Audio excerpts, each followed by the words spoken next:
রাস্তার মুখ্যমন্ত্রীর কনভয়, পিছনে নিরাপত্তার গাড়ি চলমান স্বাভাবিক। কিন্তু সন্ধ্যার সময় ইডি আধিকারিকের কনভয়, নীরব পরিবেশ, আলো আধারিতে ধরা পড়েছে তৎপরতার ছবি।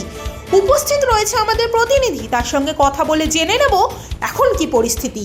এই রাস্তা দিয়ে বেরোলো মমতা ব্যানার্জির কনভয় এবং তার ঠিক 1 ঘন্টা পরে বিকেল 5:20 নাগাদ বেরোলো ইডির সর্বোচ্চ আধিকারিকের গাড়ি।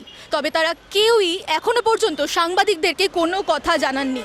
আমরা রিপোর্ট করছি একেবারে গ্রাউন্ড জিরো থেকে, প্রতিটি ঘন্টায় ঘন্টায়।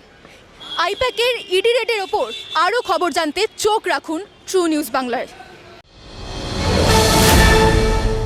আইপ্যাক অফিসে প্রবেশ করলেন প্রতীক জৈন, কালো কনভয়ের সঙ্গে সাদা গাড়ি 0005। প্রতীক জৈনের গাড়ি আপনাদের সামনে ট্রু নিউজ বাংলা তুলে ধরেছে এক্সক্লুসিভ ফুটেজ। দেখা যাচ্ছে বেসমেন্টে পার্ক করা নিরাপত্তা বিশিষ্ট গাড়ির ভেতরে মুখ্যমন্ত্রী মমতা বন্দ্যোপাধ্যায়, চারিধারে কড়া নিরাপত্তা, বাইরে ভিড় সংবাদ মাধ্যমের।